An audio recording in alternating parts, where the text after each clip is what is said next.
So, you're here because you're trying to figure out what is going on with your Aquarius crush. One day, it feels like everything is clicking, and the next, it's like you're talking to a brick wall. Let's get into what's really happening. Does that sound familiar? You know, one minute the connection is absolutely electric, the conversation is flowing, and then suddenly, complete radio silence. It's enough to make you wonder if you imagine the whole thing. Well, let me tell you, you're not imagining things. You're just experiencing the very unique energy of an Aquarius. And today, we're going to break down their entire operating system so you can finally navigate this with some confidence. Okay, first things first, let's get into their core nature. Look, they are not trying to be difficult, I promise. They're just wired differently. So think of it less like a confusing puzzle and more like a very specific computer program we need to learn how to use. This right here, this is the heart of it all. An Aquarius has to connect with your mind before they'll even think about trusting you with their heart.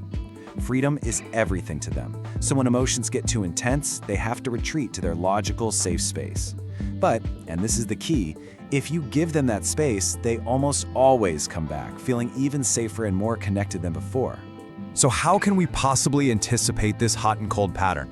Well, we're going to use a really fascinating tool, numerology. By looking at the vibrational energy of each day this week, we can actually create a surprisingly accurate map of what's going on inside their head and heart.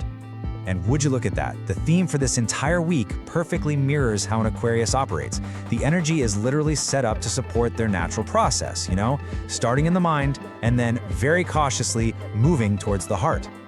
Think of this flowchart as your cheat sheet for the week. And I want you to notice the most important part here, detachment. It's not a bug in their system, it's a feature. It is a scheduled stop on their emotional journey. So, with that in mind, let's look at the day-by-day map. All right, here we go. This is your emotional forecast for the week of January 8th to the 14th. Just knowing what's coming is going to make dealing with their energy so much less stressful. So the week kicks off in classic Aquarius style. It's all in their head. The energy is about thinking, analyzing, and reflecting, not big romantic gestures. See, the curiosity has to be sparked way before any feelings can follow. So on Monday the 8th, they're literally replaying your past conversations in their mind. Then by Tuesday the 9th, all that thinking creates this little push, this urge to reconnect. This is the perfect time to send a light, intelligent text, maybe an interesting article or just a funny observation. Keep it light. Now, as we get into the middle of the week, the energy makes a really crucial shift. The gears start turning from the head and moving toward the heart. This is when you're going to feel that connection start to really warm up. On Wednesday the 10th, they're quietly missing you. They won't say it, but they're feeling it. By Thursday the 11th, that feeling kind of bubbles to the surface and they become much more social and responsive. These 2 days, they're your absolute best window for easy, natural conversation. And this is such a crucial point, especially for the 10th. It can be really hard when you don't get that outward validation you're looking for. But trust me, their feelings are brewing under that calm exterior. Their silence doesn't mean they're not interested. It just means they're thinking. And then we have Friday the 12th. This is the day that sends most people into a total panic.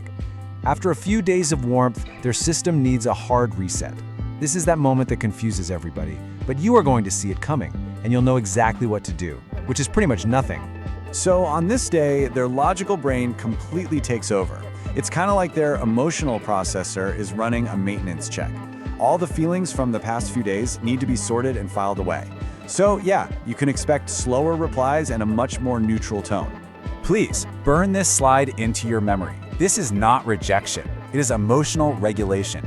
It's just how they manage growing feelings without getting totally overwhelmed. It's not a test, but if you pass it by being cool, it shows them you really get their core needs. And here's the magic.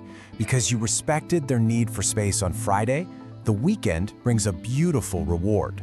With their emotional balance restored, they feel safe enough to open up again, and that warm energy comes flooding back, often even stronger than before. So on Saturday the 13th, their curiosity and attraction are back in full force. By Sunday the 14th, the energy is at its absolute peak. They're feeling emotionally warm, open, and safe. This is when you might get a simple, sweet text out of the blue. And for an Aquarius, trust me, that's a huge sign of affection. Okay, so you have the emotional forecast. Now let's talk strategy. How do you actually use this information to build a real, strong connection? This chart basically simplifies everything for you. Think of Tuesday through Thursday and the weekend as your green light days for connection. Friday the 12th, that's the yellow light. Proceed with caution and give them plenty of room to breathe. The key takeaway here is pretty simple. Connect with their mind first. Share ideas, be curious about their thoughts, and keep the pressure off. The more you try to cage an Aquarius with demands or heavy emotional questions, the faster they will fly away. Your real superpowers here are patience and your willingness to just give them their freedom. All right, we've decoded their operating system, we've navigated the emotional map for the week, so what is the ultimate takeaway from all of this? Let's recap. First, don't let the confusing signals fool you. They are interested. Their process is just different. They have to move from logic to emotion. That one off day isn't a red flag, it's just a necessary reset. And most importantly, by respecting their freedom, you're not pushing them away, you're actually creating the exact space where love can grow. I mean, this really says it all, doesn't it? You can't own the sky, you can only stand back and appreciate its vast, unpredictable beauty. And it's the exact same for the heart of an Aquarius. And that's really the big question, isn't it? You now have the map, you have the understanding. The next step is just embracing this different, freer way of connecting. It might just be the most rewarding kind of love you'll ever know. Thanks so much for joining me.